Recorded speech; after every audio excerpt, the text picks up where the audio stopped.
تمہاری اتنی اوقات کہ تم میرے بیڈ پر بیٹھے ہو، پتہ نہیں میں تمہیں اپنے کمرے میں کیسے برداشت کر رہا ہوں، اور تم ہو کہ سر پر ہی چڑھے جا رہی ہو۔ دیکھو میں اس میں پہلے ہی بتا رہا ہوں، اپنی اوقات میں رہنا ورنہ مجھ سے برا کوئی نہیں ہوگا۔ درفشاں جو گوٹے والا سوٹ پہنے، بالکل پینڈو انداز میں گھنگرو والی چوڑیاں پہنے اور بے تکاسا میک اپ کیے بیڈ پر بیٹھی خود میں ہی سمٹی جا رہی تھی۔ ایک دم دانیال شاہ غصے سے بھر کر بولا، بہری ہو تم؟ سنائی نہیں دے رہا کہ بیڈ سے نیچے اترو؟ درفشاں جو دانیال شاہ سے 10 سال چھوٹی تھی ایک دم گھبراتی ہوئی بیڈ سے اتری کہ لہنگے میں پاؤں اٹکا اور نیچے گر گئی۔ دانیال شاہ نفرت سے کرا کر بولا، عجیب ڈرامہ ہو تم، پتہ نہیں میرے کس گناہ کی سزا میں بابا نے تمہیں میرے سر ڈال دیا۔ جاؤ اور یہ ہولیا بدلو، زہر لگ رہی ہو اس وقت تم اس ہولیے میں۔ دانیال جو اپنی ساری بھڑاس اس مسوم پر نکال رہا تھا، جب بنا کچھ بولے روتے ہوئے جلدی سے واش روم جانے لگے کہ پیچھے سے دانیال نے اسے آواز دی تو وہ رک گئی۔ وہ تیزی سے اس کی طرح بڑھا کہ ہادیہ گھبرا کر 2 قدم پیچھے ہٹ گئی۔ دانیال نے غصے سے اس کا ہاتھ پکڑا اور زور زور سے اس کی کلائی سے چوڑیاں اتار کے سامنے پڑی باسکٹ میں ڈال لی، کہنے لگا، تم انسان ہو یا کوئی قربانی کی گائے ہو جو اس طرح آج سج کے آئی ہو؟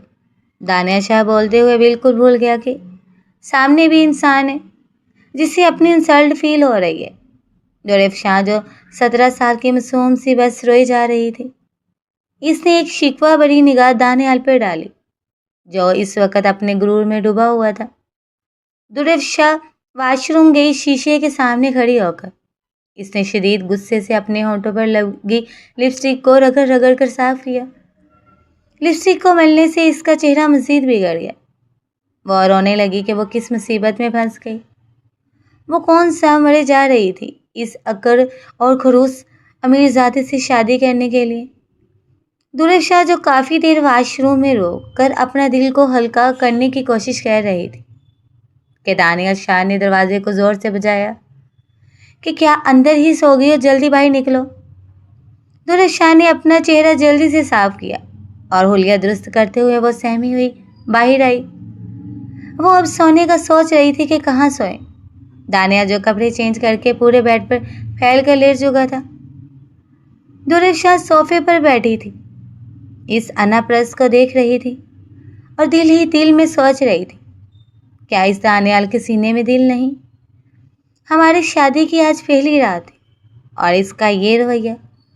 خیر، درفشاں نیچے فرش پر بچھڑے قالین پر لیٹ گئی اور کمبل اوڑھ کر سوچوں میں گم تھی، نہ جانے کب اس کی آنکھ لگ گئی۔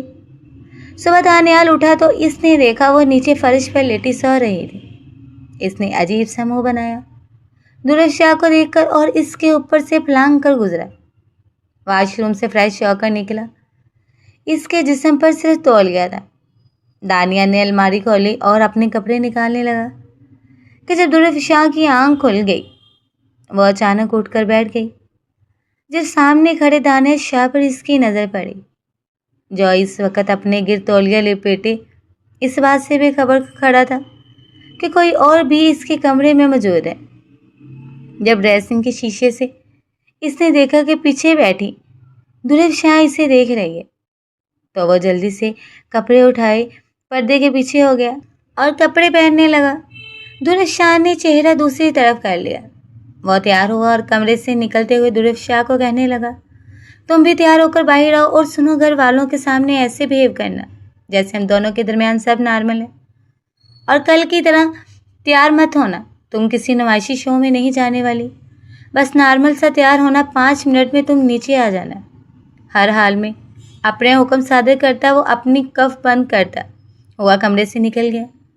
درفشاں جس کے لیے یہ ماحول بالکل نیا تھا کیونکہ وہ اپنے تایا کے گھر اس وقت آئی تھی جب وہ تقریباً 7 یا 8 سال کی تھی، اس نے تو کبھی سوچا بھی نہیں تھا کہ یوں ایک پل میں اس کی زندگی بدل جائے گی۔ دانیال سے اس کی شادی بھی مجبوری میں ہوئی تھی۔ درفشاں جو اپنے والدین کی اکلوتی اولاد تھی، ماں کا انتقال جب ہوا تھا تب درفشاں 10 سال کی تھی۔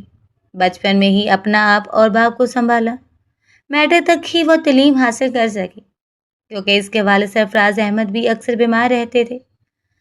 درفشاں کی زندگی بالکل گاؤں کے ماحول کے مطابق تھی۔ सरफराज अहमद ने सारी ज़िंदगी गांव में गुजारी, जबकि इनके बड़े भाई दानियाल के वालिद वकास अहमद जो शहर जाकर अपना कारोबार करने लगे और वो आज अच्छे खासे बड़े बिजनेसमैन बन गए थे। फराज अहमद की खराब तबीयत का सुनकर आज वो पूरी फैमिली गांव में आई थी। फराज अहमद की खुशी का तो कोई ठिकाना नहीं ना था। स्टेटस और हुलिये से वो दोनों अब बिल्कुल भी भाई लगते ही नहीं थे। दुर्गशाह शलवार कमीज पहनने, बालों में परांदा डाला हुआ उलझा सा अंदाज था जब सबके लिए चाय लेकर कमरे में आई। ताया और ताई को सलाम किया। दानियाल की एक बहन भी थी जो जीन्स शर्ट पहने बैठी दुर्गशाह को इस हुलिये को देखने लगे, मगर दानियाल शाह की बहन अक्सर बिल्कुल भी नखरे वाली नहीं थी, तो वो दुर्गशाह के साथ बातें करने लगी। वह दोनों कमरे से बाहर आ गई तो फराज अहमद ने अपने बड़े भाई वकास से कहा कि आप मेरे बड़े भाई हैं, मैं हमेशा आपकी इज्जत बाप की तरह की और आपने भी हमेशा बड़े भाई होने का फ़र्ज़ अदा किया, मगर आज जो मैं आपसे कहने लगा हूँ मुझे यकीन है कि आप मेरा मान ज़रूर रखेंगे। शगुफ्ता बेगम भी हैरान हुई कि आखिर वो क्या कहने वाले। दानियाल शाह जो पास तो बैठा था मगर मोबाइल में मसरूफ़ के इसे कुछ खबर ही नहीं कि पास बैठे सब क्या बातें कर रहे हैं। वकास साहब उठे और अपने भाई के पास इनकी चारपाई पर जाकर बैठ गए, क्योंकि दुर्गशाह के वालिद की तबीयत काफ़ी ख़राब थी। वकास साहब बोले, फराज तुम्हारे अलावा मेरा इस दुनिया में और है ही कौन? एक तुम ही तो मेरा ख़ानदान हो। तुम बताओ तुम्हारे दिल में क्या बात है? फराज अहमद ने उठने की कोशिश की और तकिए से टेक लगाकर बैठे। बोले, देखो भाई साहब, मैं अपनी बीमारी को सबसे छिपा कर रखा, क्योंकि अगर ये बात दुर्गशाह को पता लग जाती तो मेरी बेटी के चेहरे की रौनक ख़त्म हो जाती। ये सुनना था कि वकास साहब हैरान हुए कि क्या मतलब, बीमारी क्या हुआ है तुम्हें? बताओ मुझे, मैं महंगे से महंगे अस्पताल में तुम्हारा इलाज करवाऊंगा। कुछ नहीं होगा तुम्हें। तो फराज अहमद खांसते हुए बोले, भाई साहब अब इस सब का कोई फ़ायदा नहीं, क्योंकि मुझे ब्लड कैंसर है और कैंसर की आखिरी स्टेज पर हूँ। ना जाने कब इस दुनिया फ़ानी को खैर बात कह दूँ। आपको यहाँ बुलाने का मेरा एक मकसद है, आप मेरी दुर्गशाह को अपनी बेटी बना लो, अपने दानियाल की बीवी बनाकर इसे अपने साथ ले जाओ, ताकि मैं सुकून से इस दुनिया से रुखसत हो सकूं। फराज अहमद की बातें सुन शगुफ्ता बेगम को भी धचका सा लगा। वो भी अच्छी खतून थी।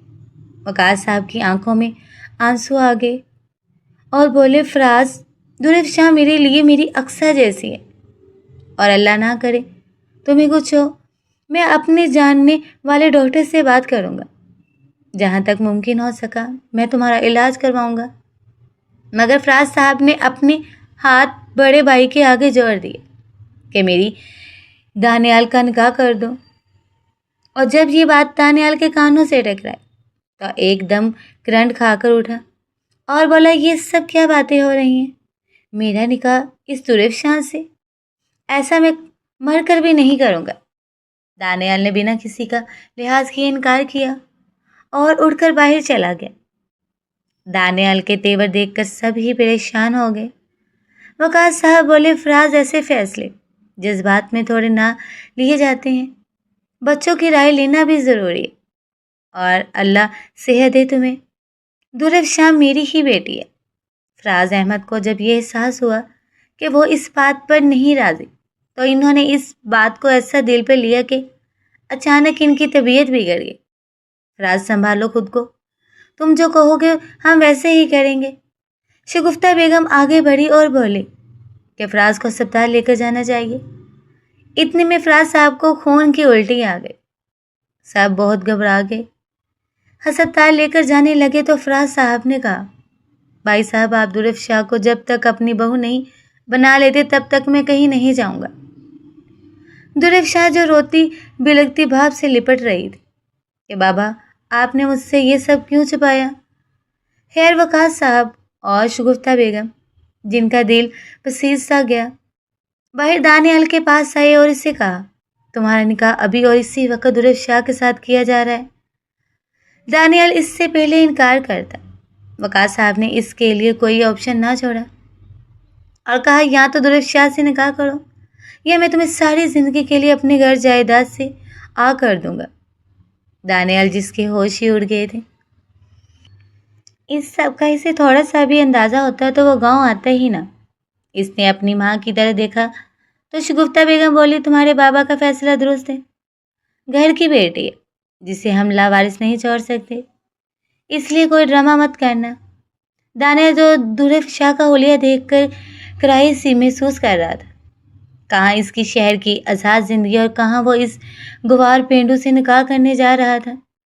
دانیال شاہ بے بسی کی انتہا پر تھا، جواب دیتا تو خالی ہاتھ رہ جاتا، اس لیے اس نے صبر کا مظاہرہ کیا، موقع کی نزاکت کو دیکھ کر نکاح کے لیے حامی بھر دی اور سوچا کہ بعد میں وہ اس سے طلاق دے کر اپنی پسند کی لڑکی سے شادی کر لے گا۔ وقاص صاحب اور شگفتہ بیگم اندر آئے اور کہا، فراز ہمیں تمہارا فیصلہ قبول ہے۔ یہ سن کر فراز احمد کے چہرے پر اتنی خوشی آئی کہ ان کی آنکھیں نم ہو گئی۔ وہ کہتے ہیں نا، ماں باپ کو مرتے وقت اپنی اولاد کی فکر سب سے زیادہ ہوتی ہے کہ ان کے بعد ان کی اولاد کا کیا ہوگا۔ فراز احمد نے درفشان سے کہا کہ میں اپنی بیٹی کو دلہن کے روپ میں رخصت کرنا چاہتا ہوں، اس لیے میری آخری خواہش پر تیار ہو جاؤ۔ یہ سب یوں اچانک ہو رہا تھا جس میں نہ خوشی نہ غم، کوئی احساس شامل نہ تھا۔ درفشاہ کے بعد جو تھا وہ پہن کر خود ہی تیار ہوئی۔ تھوڑی دیر تک نکاح خواہ کا بندوبست کیا گیا اور دانیال اور درفشاہ کا نکاح ہو گیا۔ فراز احمد کے پاس گاؤں میں تھوڑی بہت زمین تھی، انہوں نے وہ سب درفشاہ کے نام کر دیا کیونکہ وہ اکلوتی تھی اور باپ کی ہر چیز کی وارث تھی۔ نکاح ہوا تو فراز احمد بیٹی کو گلے لگائے کافی دیر روتے رہے اور کہا، اپنے تایا تائی کی خدمت کرنا، دانیال کو بھی خوش رکھنا، اللہ میری بیٹی کو خوشیوں بڑی زندگی دے۔ وقاص صاحب بولے، فراز اب تو خوش ہونا تم۔ فراز احمد مسکرائے، مگر وقاص صاحب نے اپنے بھائی کو ہسپتال داخل کروایا۔ درفشاہ رخصت ہو کر شہر میں اب اپنے تایا کے گھر آ گئی تھی، مگر وہ بیچاری بالکل سادہ اور معصوم، اس بات سے انجان کہ جس لڑکی کو اس کے باپ نے اس کے لیے چنا وہ تو کوئی پتھر دل انسان ہے۔ خیر، درفشاہ نے سادہ سا جوڑا پہنا، بالوں کی چوٹیاں بنائی اور چہرے پر کچھ بھی نہیں لگایا۔ سادہ چہرہ لیے وہ کمرے سے باہر آئی، سیڑھی اتر کر نیچے ناشتے کے ٹیبل پر آئی جہاں سب موجود تھے۔ شگفتہ بیگم بولی، کیا بات ہے درفشاہ، تم نئی نویلی دلہن ہو، یہ کیا حلیہ بنا کر آئی ہو؟ تو وہ دھیرے سے بولی، تائی اماں مجھے اصل میں میک اپ وغیرہ کرنا نہیں آتا۔ یہ سن کر دانیال شاہ نے ایک نظر درفشاہ پر ڈالی جو بالکل سہمی سی تھی۔ اکثر بولی، کوئی بات نہیں بھابھی، میں ہوں نا، آپ کو بالکل اسٹائلش سا بنا دوں گی، اور شکر ہے آپ آ گئی، اب تو مجھے بھی ایک بہن اور ایک دوست مل گئی ہے۔ تو وقاص صاحب بولے، درفشاہ ہماری بہت پیاری بیٹی ہے، اس لیے بیٹا کوئی بھی بات ہو تو مجھے یا اپنی تائی کو بتا دینا، اور اب یہ تمہارا گھر ہے، تم یہاں مہمان نہیں بلکہ اس گھر کا فرد ہو، تو جو دل کرے کھاؤ پیو عیش کرو۔ درفشاہ بولی، تایا ابو میں بابا سے ملنے جانا چاہتی ہوں۔ ہسپتال؟ تو وقاص صاحب بولے، میں ہسپتال ہی جا رہا ہوں، وہاں جا کر بتاؤں گا، پھر تم دانیال کے ساتھ آ جانا۔ دانیال بولا، لیکن بابا میں تو آج دوستوں کے ساتھ۔ وقاص صاحب نے دانیال کی بات کاٹ دی اور کہا، بیوی سے اہم کوئی نہیں۔ وہ کھانے کے ٹیبل سے اٹھے اور سب کو اللہ حافظ کہہ کر چلے گئے۔ دانیال شاہ جس کی بھوک مر گئی تھی، چائے کا کپ زور سے ٹیبل پر رکھا اور اٹھ کر کمرے میں چلا گیا۔ دانیال شاہ جو اپنے باپ کے آگے کبھی نہیں بولا اور اس کی تربیت تھی کہ وہ جتنا بھی غصہ ہوتا ہے باپ کے آگے زبان درازی نہیں کرتا تھا، کمرے میں گیا تو ہر جگہ درفشاہ کی چیزیں نظر آئیں۔ وہ غصے سے چلانے لگا، درفشاہ، درفشاہ، کمرے میں آؤ۔ وہ بیچاری گھبراتے ہوئے دوڑتی ہوئی گئی کہ پتہ نہیں اب اس نے کیا کر دیا، کہ جیسے ہی وہ کمرے میں گئی دانیال چلا کر بولا، یہ کیا حال کر دیا میرے کمرے کا، ایک دن میں میری زندگی کیا سے کیا ہو گئی، تم پینڈو جاہل گوار کی وجہ سے۔ درفشاہ کی آنکھیں آنسوں سے بھر گئی اور نم لیجے میں بولی کہ میں ابھی سب ٹھیک کر دیتی ہوں۔ دانش شاہ بولا، 5 منٹ کا وقت ہے تمہارے پاس، مجھے میرا کمرہ سیٹ چاہیے اور کہیں تمہاری کوئی چیز مجھے نظر نہ آئے، ورنہ مجھ سے برا کوئی نہیں ہوگا۔ تمہیں اپنی زندگی میں برداشت کرنا اب سے مشکل کام ہے۔ میرے لیے شگفتہ بیگم کو بیٹے کے غصے سے واقف تھی اور پریشان بھی تھی کہ نہ جانے وہ اس بچی کے ساتھ کیسا سلوک کرتا ہوگا۔ अभी तो वलीमा भी नहीं हुआ था, क्योंकि किसी को इस निकाह के बारे में पता ही नहीं था। वलीमे की तकरीब फराज साहब की तबीयत की वजह से मुलतवी कर दी गई कि जब वो घर आएंगे फिर वकास साहब वलीमा करेंगे। दुर्ग शाह कमरा साफ करके दानियाल के पास आई और बोली, जी वो मैं कर दिया साहब। दानियाल बोला, तो अब एहसान क्यों जता रही हो कि कर दिया, और मेरे सर पर सवार हो क्यों खड़ी हो? तो दुर्ग शाह बोली कि हम हस्पताल कब जाएंगे? बेचारी ने डरते डरते कहा, क्योंकि दुर्ग शाह को बाप की फिक्र हो रही थी। दानियाल बोला, अब यही सब करना रह गया है। दुर्ग शाह की आंखों में आंसू देखकर वो एकदम उठा और इसके करीब होकर इसके जबड़े दबाते हुए बोला, नफरत होती है मुझे जो लड़कियां बात बात पर रोने लग जाएं। और सुनो, मैं नीचे जा रहा हूँ, 10 मिनट में आ जाना। इंतजार करने की मुझे आदत नहीं। दानियाल बाहर निकला तो अक्सा कमरे में आई और बोली, भाभी लाओ मैं आपको रेडी कर दूं। दुर्ग शाह चेहरे पर मुस्कुराहट सजाए बोली, तुम बहुत अच्छी हो। अक्सा बोली, अच्छी और प्यारी तो आप भी बहुत हैं, मगर दानियाल भाई का मिजाज थोड़ा गर्म रहता है। हर वक्त खैर, छोड़े लाए मैं आपको तैयार करूं। अफशा ने हल्का गुलाबी सा जोड़ा पहना जो बिल्कुल इसकी रंगत से मैच हो रहा था। अक्सा ने इसे प्यारा सा तैयार किया, बाल स्ट्रेट करके खोल दिए जो काफी लंबे थे, इसकी कमर तक थे। दुपट्टा इसके गले में डाल दिया और कहा, अब देखिए आप भाभी। खुद को शीशे में दुर्ग शाह ने एक नज़र शीशे में देखा तो कहने लगी, अक्सा मुझे आदत नहीं है इस तरह बाहर जाने की। तो अक्सा बोली, भाई का दिल जीतना है तो ये सब तो करना पड़ेगा। वह बेचारी हिचकिचाते हुए बाहर आई। सीढ़ियां उतर रही थी कि जब दानियाल की नज़र इस पर पड़ी तो वह हैरान नज़रों से इसे देखने लगा कि क्या ये वही पेंटू है, कि जब अचानक हील वाला पाँव मुड़ा और दुर्ग शाह सीढ़ियां में गिर गई। बजाय इसे पकड़ने के दानियाल बोला, जिस चीज़ का नहीं पता वो तुम ना करो, बाहर जाकर मेरी भी इंसल्ट करवाओगे। कपड़े बदल लेने से असलियत नहीं बदलेगी। दुर्ग शाह के पाँव में मोच आ गई और वो दर्द से करा रही थी कि अक्सा इसे उठाने लगी। भाभी उठे, लेकिन दुर्ग शाह अपने पाँव पर वजन ही नहीं डाल सकती थी। दर्द से बिलक रही थी कि शगुफ्ता बेगम दौड़ती हुई आई और दानियाल से बोली, बेटा वो सीढ़ियों के बीच में पड़ी है, प्लीज़ तुम इसे उठाकर कमरे तक ले जाओ। दानियाल गुस्से से दुर्ग शाह के पास गया और बोला, इससे बेहतर था कि बाबा मुझे घर से बेदखल कर देते। ये पहली बार था कि वो दुर्ग शाह के करीब होने लगा था। इसने इसे अपनी गोद में उठाया और सीढ़ियां चढ़ने लगा। दुर्ग शाह जिसके दिल की धड़कन थमने का नाम ही नहीं ले रही थी। दानियाल ने जब इतने करीब से दुर्ग शाह के चेहरे पर नजर डाली तो एक पल को इसे देखता ही रह गया। वो नाजुक सी 17 साल लड़की इसकी बाहों में ऐसी थी जैसे कोई छोटी सी बच्ची हो, जिसका वजन इसे महसूस ही नहीं हुआ। खैर, वो इसे बेडरूम में ले गया और मजबूरन इसे अपने बेड पर लिटा दिया। दानियाल इसे लिटाकर उठने लगा कि इसकी शर्ट के बटन में दुर्ग शाह के बाल अटक गए। वो एकदम चीखी कि दानियाल इसके ऊपर झुका हुआ इसके बाल निकाल रहा था कि एक पल को वो इसकी तरह देखता हुआ रुका था। फिर जल्दी से इसके बाल निकाले और बेड से उतरा कि शगुफ्ता बेगम कमरे में आई और काम वाली से कहा कि छोटी बीबी के पाँव की मालिश करके पट्टी कर दो।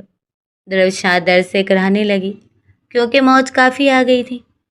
वकास साहब घर आए तो कमरे में दुर्ग शाह की खैरियत मालूम करने आए और बोले, जब तक तुम ठीक नहीं हो जाती अपने पाँव भी बेड से मत उतारना।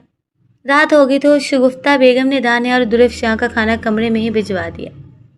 दानियाल ने सारा खाना दुर्ग शाह के आगे रख दिया और बोला कि तुम ही खा लो, वैसे भी सबको इस घर में तुम ही नजर आ रही हो, मेरी तो जिंदगी ज़ाब होगी। जल्दी खाओ, मुझे नींद आ रही है। दुर्ग शाह ने 2-4 लुकमे लिए कि नौकरानी आकर बर्तन ले गए। अब दानियाल बोला, मुझे अपने बेड के अलावा और कहीं नींद नहीं आती, उतरो बेड से।